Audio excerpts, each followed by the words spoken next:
बिस्मिल्लाहिर्रहमानिर्रहीम, अस्सलाम वालेकुम। खेलों की खबरों पर तबसरा और तजियों से स्कोर के एक और प्रोग्राम के साथ सैयद याह्या हुसैनी आपकी खिदमत में हाजिर है। T20 वर्ल्ड कप 2024 में पाकिस्तान क्रिकेट टीम की मायूस कुन परफॉर्मेंस के बाद पाकिस्तान में क्रिकेट के मामलात कुछ मुबहम सी सूरत हाल से दो चार हैं। चेयरमैन PCB सैयद मोहसिन रजा नकवी ने नारा तो टीम में सर्जरी का लगाया था, लेकिन एक माह से ज़ायद वक्त गुजरने के बावजूद सिर्फ सिलेक्शन कमेटी से वहाब रियाज और अब्दुल रज़ाक की छुट्टी हुई है। दूसरी तरफ ऐसा लगता है कि शाहीन शाह आफरीदी के खिलाफ भी महाज खुल गया है, जिसके बाद साबिक कप्तान शाहिद खान आफरीदी ने चेयरमैन PCB सैयद मोहसिन रजा नकवी और बोर्ड को अपने मसाइल कम करने का मशवरा दे दिया। कराची में मीडिया से बातचीत करते हुए शाहिद आफरीदी ने कहा कि वो 20 साल क्रिकेट खेल चुके हैं। हर बड़े इवेंट के बाद ये सूरत हाल होती है, लेकिन बोर्ड खुद को बचाने के लिए खिलाड़ियों को एक दूसरे के खिलाफ खड़ा ना करे।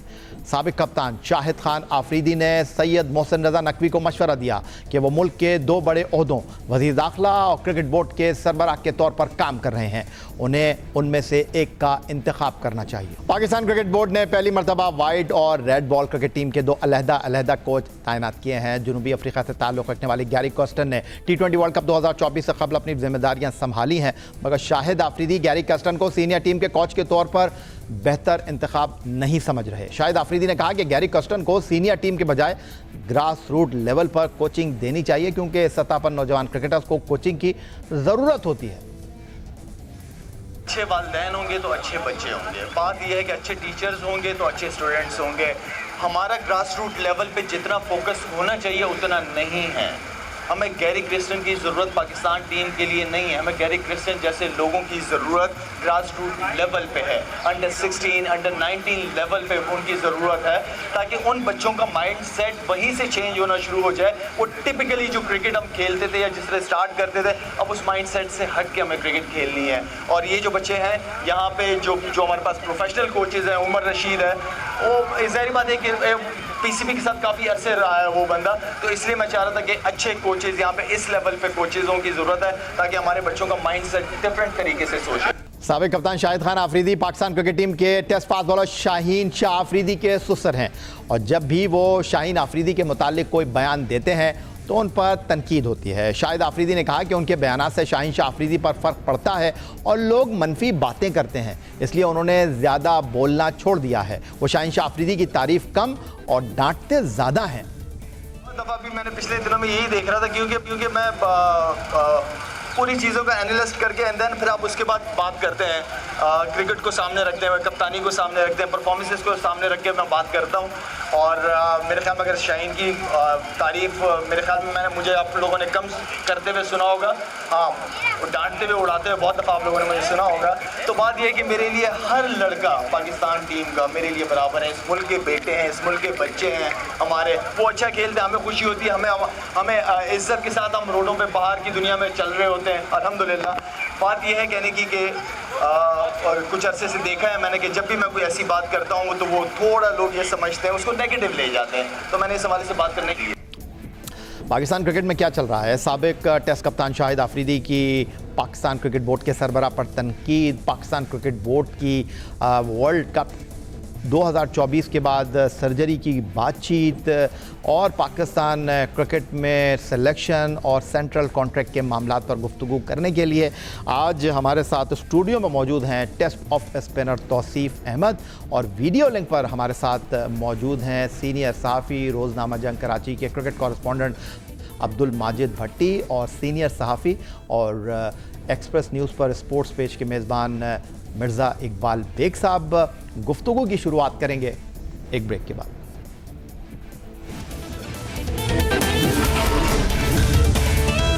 पाकिस्तान क्रिकेट टीम के साबिक कप्तान शाहिद खान आफरीदी की गुफ्तगू के कुछ इक़्तिबासात आपने वीडियो की शक्ल में ब्रेक से पहले देखे। सीधा चलेंगे, वीडियो लिंक पर हमारे साथ मौजूद हैं सीनियर सहाफ़ी मिर्ज़ा इकबाल बेग साहब।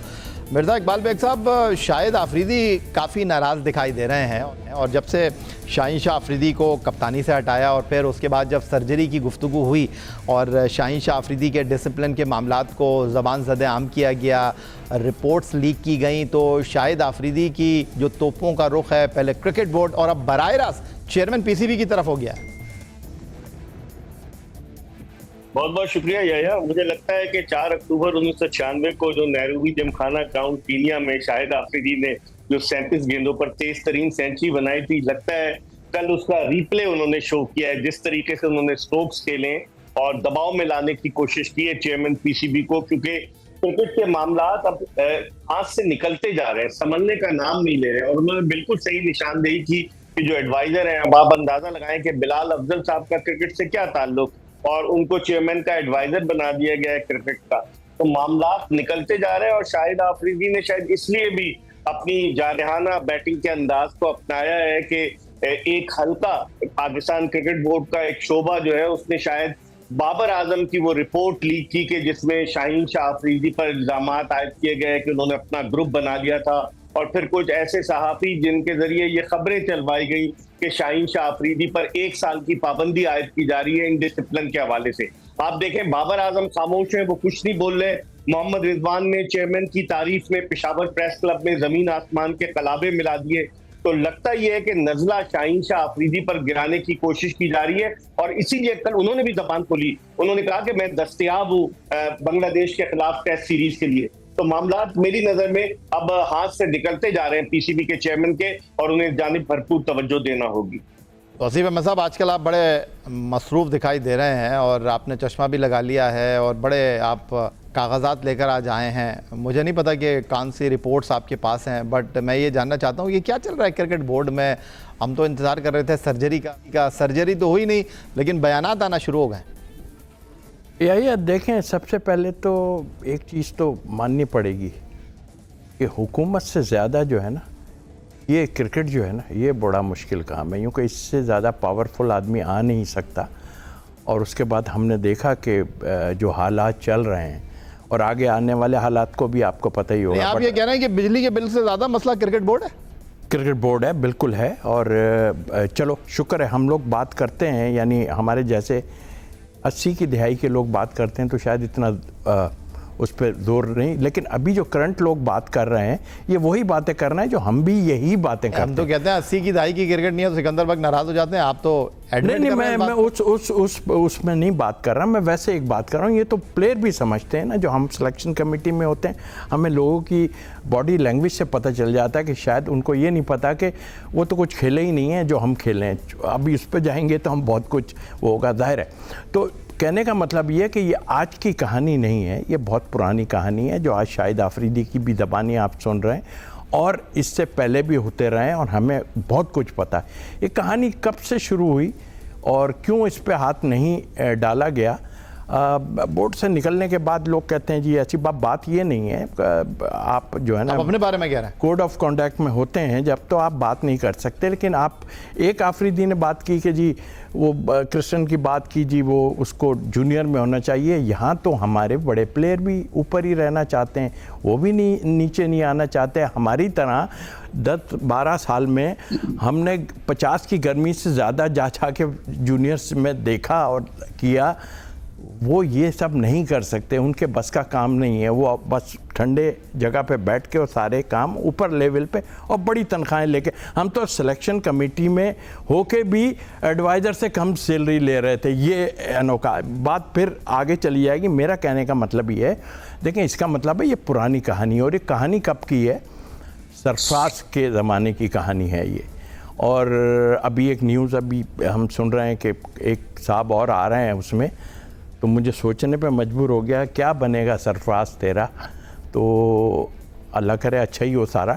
लेकिन ये चीज़ जो हो रही है ख़त्म तो मुझे नहीं लगता कि इस तरह होगी, क्योंकि ये जो बातें की जा रही हैं कि ये ग्रुप्स हुए हैं, ये ग्रुप्स उस टाइम से हुए हैं। इशारों किनारों में बात कर रहे हैं। आज तौसीफ अहमद साहब बहुत कुछ कहना भी चाहते हैं, कह भी दिया है, लेकिन बहुत कुछ कहा भी नहीं। तो माजिद भट्टी साहब, शाहिद आफरीदी के साथ आपकी बड़ी कोई है, और शाहिद आफरीदी को आपने बहुत कहते हैं ना कि ग्रास रूट लेवल से बैनुल अक़वामी क्रिकेट में शोहरत की बुलंदियों पर पहुंचते हुए देखा।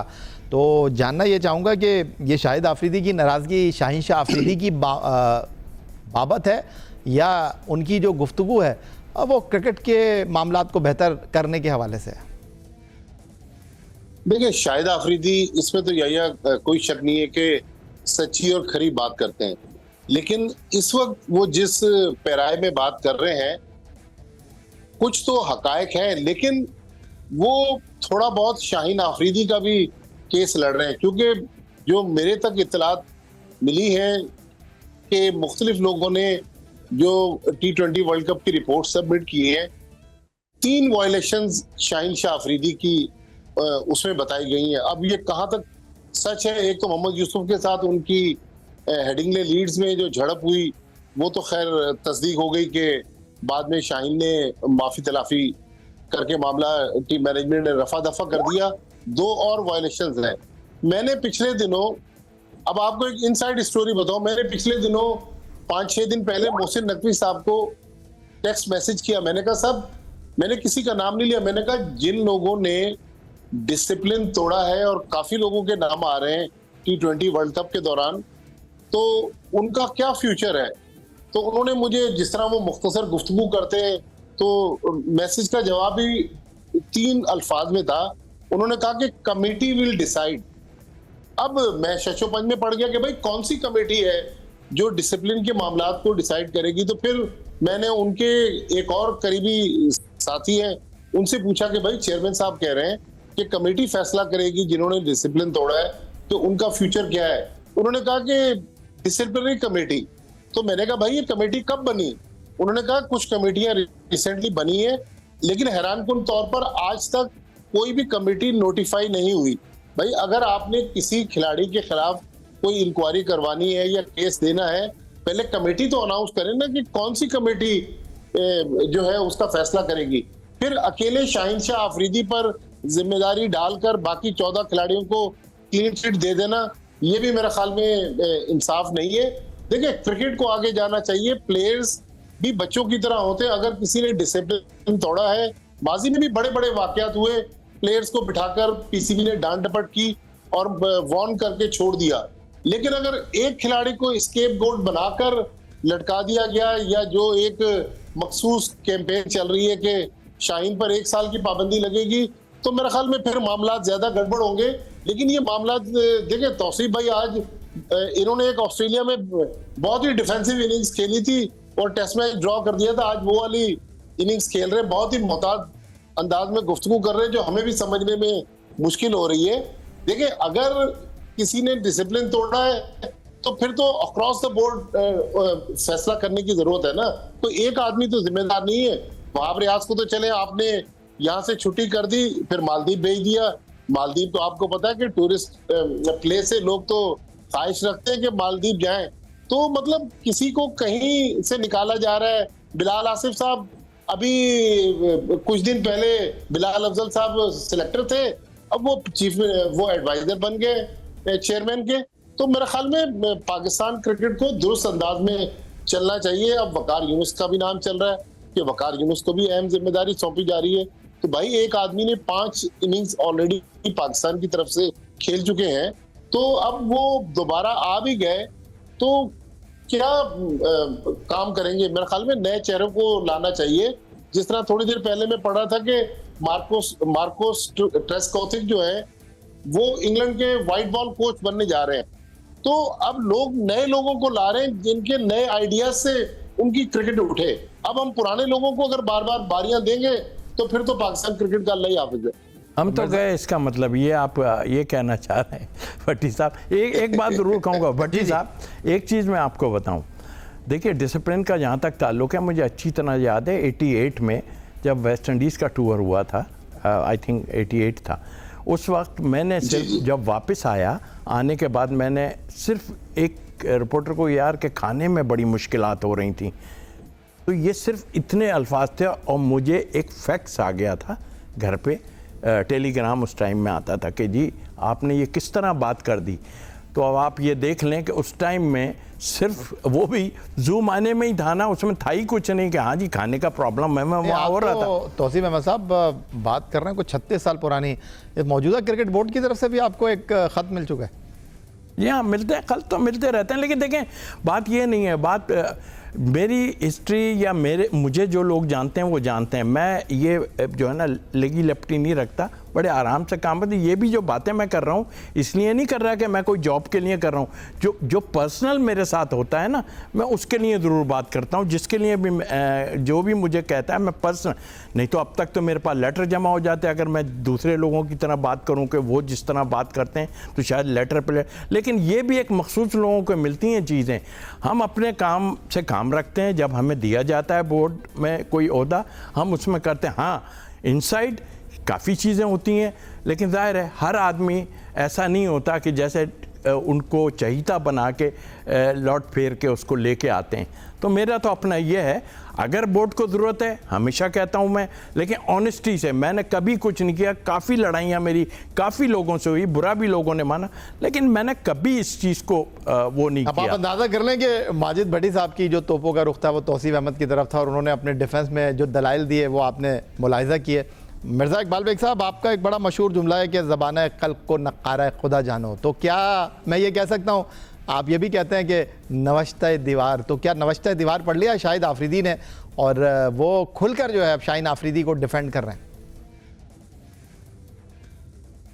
बिल्कुल लग यही रहा है या जो वहाँ पीसीबी के कुछ लोगों के करीबी सहाफ़ी हैं वो यही खबरें दे रहे हैं कि जी बस उनको विलन का बना के विलन पेश कर रहे हैं शाहीन शाह आफरीदी को, कि जी उन्होंने एक अलग ग्रुप बना लिया था। खबरें किसने, रिपोर्ट तो कोई मंजर आम पर नहीं आई, कौन लीक कर रहा है रिपोर्ट, ये भी तो मोहसिन नकवी साहब को सोचना पड़ेगा। उनके अंडर तो बहुत सारे इदारे आते हैं, तो उनके लिए कोई इस चीज का हल निकालना, इस चीज के बंदे को ढूंढना कोई मसला नहीं है। लेकिन लगता यही है कि उस घर के अंदर से ही कोई आदमी जो है जानबूझकर इस तरह की रिपोर्ट्स कर रहा है। और मुझे लग रहा है कि ये शाहीन शाह आफरीदी का कल का बयान देखे ना, कि उन्होंने कहा कि मैं तो दस्तयाब हूँ, तो एक खिलाड़ी को क्यों जरूरत पेश आई है कहने की मैं दस्तयाब हूँ। रिजवान ने तो नहीं कहा मैं दस्तयाब हूँ, बाबर आजम ने तो नहीं कहा मैं दस्तयाब हूँ, तो सिर्फ शाहीन शाह आफरीदी क्यों कह रहा है? इसका मतलब है कि उन्होंने नविश्ते दीवार पढ़ लिया है कि कुछ ना कुछ होने वाला है। और जिस तरह माजिद भट्टी कह रहे हैं कि एक कमेटी डिसाइड करेगी, तो बजाय अपने ऊपर मलबा डालने के कमेटी की तरफ फेंक दी गई है गेंद कि कमेटी फैसला करेगी, जो भी कमेटी होगी वो फैसला करेगी।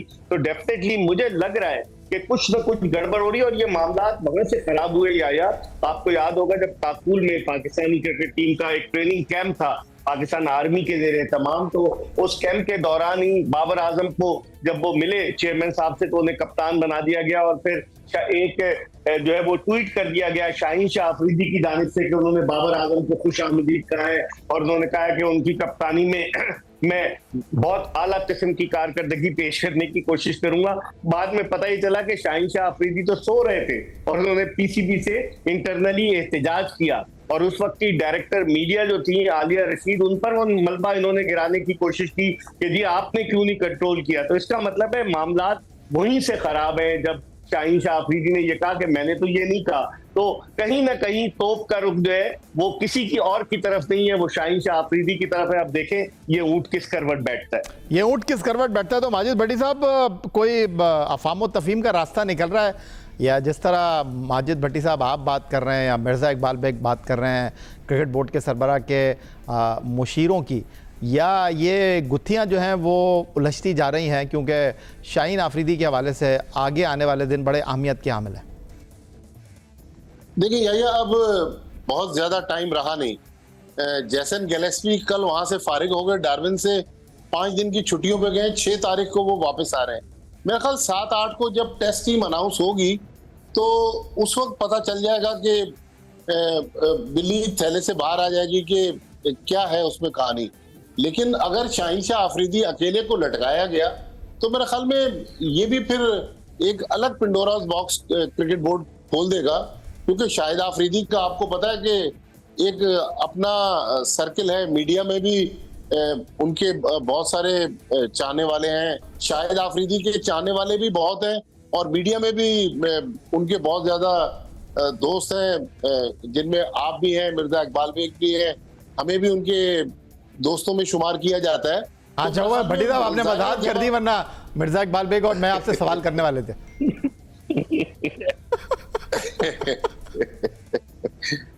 बहुत शुक्रिया आपका तौसीफ अहमद साहब और बहुत शुक्रिया आपका अब्दुल माजिद भट्टी साहब। गुफ्तगू आपने हमारे मौजूद मेहमानों की क्रिकेट बोर्ड के जो मामलात हैं वो ज़बान ज़द आम है और आने वाले दिनों में पाकिस्तान क्रिकेट को चैलेंज से भरपूर, थका देने वाली और मुसलसल क्रिकेट खेलनी है, लेकिन मसाइल के हल के बग़ैर हम मैदान में कैसे उतरेंगे, ये सवाल है जो बार बार लोगों को तंग कर रहा है। यही आज का हमारा ये प्रोग्राम था। आप एक्स अकाउंट पर हमें फॉलो कर सकते हैं, हमें ईमेल कर सकते हैं, अपनी राय से आगाह कर सकते हैं score@jio.tv पर। इस दुआ, इस उम्मीद, इस तवक्को के साथ कि पाकिस्तान में खेल और खिलाड़ी तरक्की करते रहें। सैयद या हुसैनी को स्कोर की पूरी टीम के साथ अगले प्रोग्राम तक के लिए इजाज़त दीजिए।